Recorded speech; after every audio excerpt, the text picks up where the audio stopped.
Memory transcription subject. Captain Sovlin, Federation Fleet Command. Date.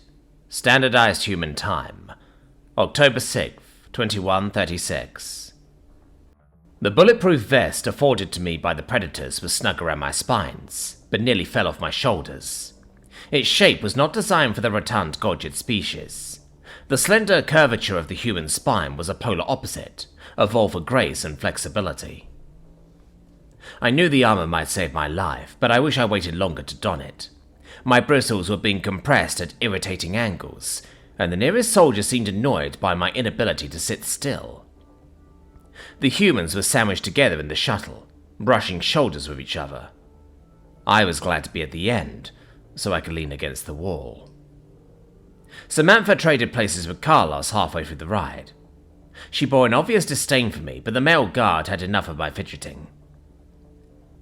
Many of the general's soldiers curled their lips in contempt as well. I wasn't winning any popularity contests with these predators. I was grateful we were only a minute out from the cattle vessel. Did we succeed at paralyzing the Arxur transport? I asked the female chaperone. Her eyelashes fluttered in annoyance. Yes. Were you not listening to the damn announcements? Relax, Sam. It was an innocent question. Carlos sighed. I'm sure he just zoned out. You feel sorry for the racist war criminal? A soldier called out. I saw a few humans nod their heads in agreement, which caused me to lower my gaze. There wouldn't be many tears shed by anyone other than the UN brass if the Arxur gunned me down today. Not that I blame them. An honorable death wasn't the worst thing I could think of. Dying scared me more than death. I wish I had a weapon so I could actually help. I don't want to stay back and let them do all the fighting. Well, that's great news, I said, ignoring the jab. Can I have a gun? No! A chorus of voices answered in unison. I waved my claws dismissively. Worth a shot. The shuttle lurched beneath my paws, and my vest pressed harder against my spines. There was going to be some light bruising tomorrow, if I lived past this battle. Our craft latched onto an Arxur wing, attaching itself to the immobilized transport. We inched forward, so that our airlock stood across from theirs. A vac-suited predator slipped into our emergency airlock, and I strained to see his movements through the window.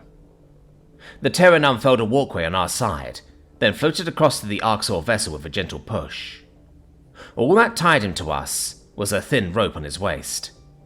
He tested a red lever with a feeble hand and confirmed that it wasn't locked. The human nodded to himself and used some sort of suction technology to adhere the tunnel to the enemy ship. His feet clicked onto the ground as the artificial gravity initiated. Once the corridor was sealed from the vacuum, he raised his thumb to the rest of us. I didn't understand the signal, but the others took it as a go-ahead. The UN soldiers trundled out of the ship, wielding massive rifles. While the predators possessed few natural gifts, they were saddled with a truckload of gear. Their warriors were clad head to toe in black armor, including a hard shell atop their heads. Once they shoved reflective goggles over their eyes, humans looked like homogeneous, impassive machines. Stick behind us, Sovlin. Samantha rose to her feet, falling into the rear of the pack. We can't leave you here to get captured. Take cover and stay out of the way till you're needed. Silence fell over our entourage as the primates crossed the cattle ship's threshold. I couldn't help but notice the humans' slinking posture, as though they were stalking prey in a shaded forest. They were crouched to a fraction of their normal height, with steps that were furtive and calculated. Their guns swiveled in every direction, searching for a target to pounce on. With a hint of reluctance, my paws followed them down the tunnel. There were some short bursts of gunfire as they pumped a few unprepared Arxur full of lead. I suppressed a chuckle, knowing it would make me seem deranged. The enemy would raise the alarm now, but I relished that we got the drop on them. My attention switched to the reptilian interior, taking mental notes of its facilities. The Federation would kill for intelligence like this. The atmosphere was musty, but the lighting was rich and plentiful. The hygiene of the enemy's ship surprised me as well. It didn't reek of rotten flesh or blood. I guess those savages understood basic disease transmission after all.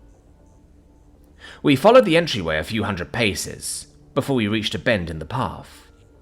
The team leader poked his head around the corner and immediately recoiled. A barrage of bullets decimated the wall, where his shell cap poked out moments earlier. He ducked back behind cover, hugging his weapon to his chest. 8 or 9 hostiles arming themselves and taking positions, he hissed. They're waiting for us. We have more numbers than that, but the Arxur have a clear line of sight. They're going to nail us as soon as we advance. A human rolled a metal canister across the floor, which released a milky plume of smoke. Irritants dispersed through the hallway, and I squinted to see anything. There was no way the Arxur could determine our position, if I could barely see my claws in front of me. Shrouded in the haze of silver mist, the Terrans stepped out from behind their refuge. The Arxur sprayed bullets in our direction, hoping to connect with something. These sounds helped the humans key in on their positions, and they spewed their own rounds back in return. Terrans seemed to fare better in low visibility, with their remarkable adaptiveness. The silhouetted movement I glimpsed in the mist suggested a few greys were hit.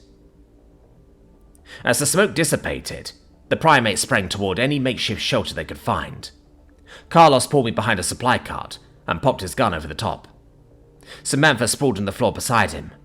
Her hands were steady as she gazed down the scope and fired at an Arxur attempting to fall back.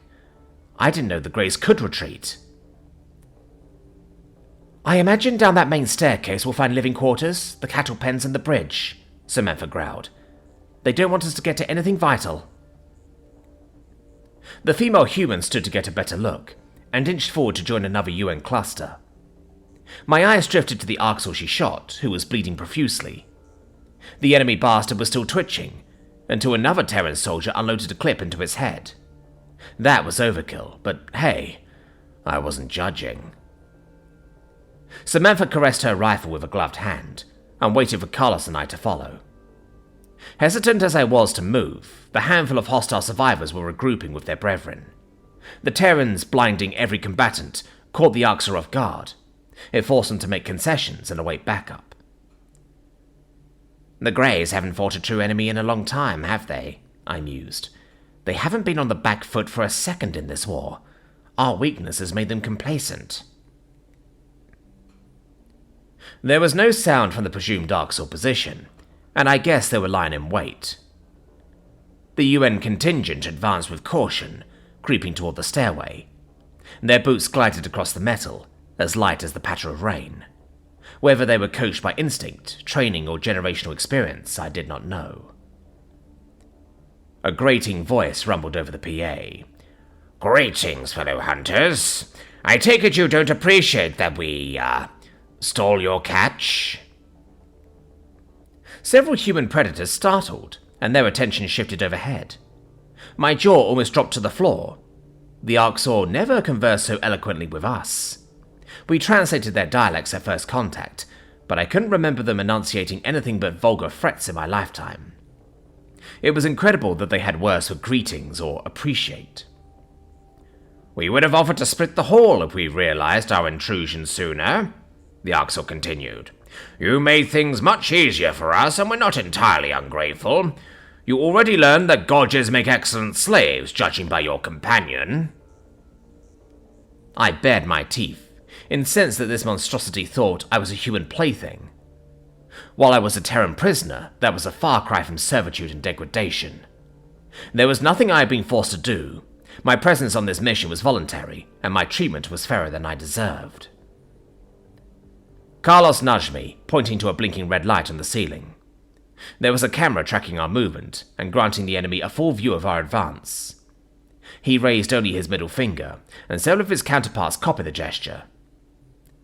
I didn't understand what that meant either, but I guessed it was something hateful. "Go fuck yourselves!" the male guard shouted. "Probably that. Note to self." "Ah, to be a young race again. Let's get that aggression out of our systems. Then, after, we should pool our resources to bring the lesser species to heel." The reptile sounded almost disappointed, as though it would enjoy a test of strength. "Anything else would be wasteful when our interests are aligned. As loathsome as sharing is, there's enough food to go around. Did those demons just offer to ally with humanity against the Federation? My blood boiled at the thought. It had to be a trap, since everyone knew the Arxur were incapable of interspecies cooperation. They couldn't get along with themselves. The Greys were locked in a global bloodbath, which jeopardized their world's survival when we found them. The prospect of the Terrans switching sides was unnerving all the same. The clawless omnivores hadn't been welcomed into the galaxy with open arms. The lack of clarity from our factions meant threats could still reside within the Federation. Would humans view siding with monsters as the only way to save their Earth? Carlos gunned down the camera lens with prejudice, and answered the question for me. His knuckles were strained against the cloth coverings from being clenched around his rifle. The soldier at the Advance's forefront raised a fist, and our posse shuffled to a halt astride of the staircase. Odds were, the enemy was gathering in the deck underneath us. "Fire in the hole!" a human voice declared. A UN soldier lobbed a grenade into the open area, and we watched it clatter down the incline. The resulting explosion detonated atop any Arxur in the vicinity. I heard a gurgling scream as if shrapnel hit one of the reptiles in the throat. My predatory allies moved down the first steps and followed it up with another explosive toss. That should be enough to get the enemy to move back. The primates bounded down the last of the staircase and jammed down their firing triggers. I followed Samantha's movements and tried to keep my head low. We took refuge behind a trash can in what appeared to be a mess hall. There were blood-speckled trays and reading materials left abandoned on the tables. "What do you know? Eating sentience is a communal activity, I guess."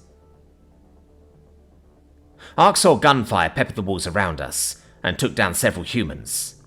Other Terrans stepped in as soon as they saw a counterpart felled, dragging them to safety. Attempts to stymize the bleeding looked hopeless, in many cases, but their efforts were charged with emotion.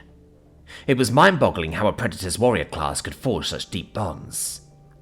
How they could even think of their fellow man during the insanity of battle was beyond me. The amount of Arxur tickled every flighty urge in my DNA, and overstimulation made my head swim. This wasn't at all like my revenge fantasies. I was helpless, without any weapon, if one of them lunged at me. I could sense several reptilian eyes on me. From their vantage point, Dinner just walked in front of a firing squad. Malicious snarls sent in my direction told me what they saw in my form. The humans, for all their unwanted teeth-baring, had never seemed so distracted by me. "Stay calm, Sovlin. You hate predators. You want them to burn, rot, and die in agony," I murmured. Samantha snorted. "Gee, thanks." "Not you. You're different. Whatever you..." A stray bullet grazed the female's headgear. She sensed it clip her cap, and fell back as a knee-jerk reaction. The soldier dragged herself back up against the waistbin, with erratic breathing. After taking a moment to collect her wits, she worked to get her rifle situated. Guilt flashed through my mind, realizing my distraction almost killed her. Calling my guards friends would be a stretch, since that required a mutual respect, but they had become familiar faces, and I didn't wish for anything to happen to them. There had to be some way for me to help, rather than impede their progress. Carlos was crouched a few paces deeper, using an upturned table as a shelter. Several UN soldiers were positioned there, coordinating fire. My eyes widened in alarm as I saw an Arxur duo attempting to encircle them. I shouted to warn the humans, but the deafening pops of gunfire drowned out my words. Panic fluttered in my chest as a reptile straightened its rifle. Sitting here and doing nothing wasn't an option. Samantha was too rattled from her encounter to react in time. The mangled Arxur corpse, downed by a grenade at the base of the staircase, caught my eye. A crazy thought leapt into my head as I glimpsed the blooded gun in his grip. "Sovlin, what the fuck are you?" the female human began. I dashed out behind cover and retraced my short steps into the room. The tile was slick with blood, which made traction a struggle. Prying the firearm from the beast's lifeless grasp, I tried to line up the shot. My heart was hammering at 1,000,000 parsecs an hour, and my paws quivered too much to steady it. The lead Arxur fired off the first shot, nailing one of Carlos's companions in the back of the neck. The other humans whirled around, but they couldn't react in the half second it would take to execute them all. Gritting my teeth, I tried to lock my wrists. I released several rounds, praying I wouldn't accidentally hit the Terrans. 2 of my 5 bullets nailed the first Arxur, and it crumpled to the floor. His partner stumbled over the body, which gave the Primus enough time to swivel around. An unfamiliar Terran blew his head off with panic motions. Carlos turned his masked skull, looking for the source of the shots that saved him. His gaze faced me, as I skittered back to Samantha. The female snatched the firearm from my grip, tucking it under her arm. "You're really going to take the gun away?" I groaned. "I saved..." She offered a grudging sigh. "You saved Carlos's life." "I'm good at killing, for a Godget. Let me help, please." "Not a chance. Don't even think about pulling a stunt like that again." I chewed at my claws. I leaned back against the wall. Several human corpses were strewn about the entry point, suggesting many hadn't been as lucky as Carlos. These Terran soldiers were resilient, but it was evident Arxur marksmen had wicked accuracy. About half of our active allies appeared to be nursing injuries, which spoke to an unrivaled ability to persist through pain. Then again, I couldn't tell when crimson bloodstains were theirs or a comrade's. Regardless, our ranks weren't unscathed. From what I can make out of the scenery, the Greys had suffered their fair share of casualties too. Their numbers were whittled down to 10 or so, by my estimation. The UN warriors were starting to gain ground and flush the enemy out. I don't think the reptilians were prepared to fend off a larger contingent of predators. The hostile gunfire ceased without warning, and I tilted my head in bewilderment. A firearm skittered down the floor, followed by a series of others. A handful of Arxur rose to their full height, watching the primate's next move. The humans paused their barrage, suspicion glowing in their eyes. What in the name of the Protector was this?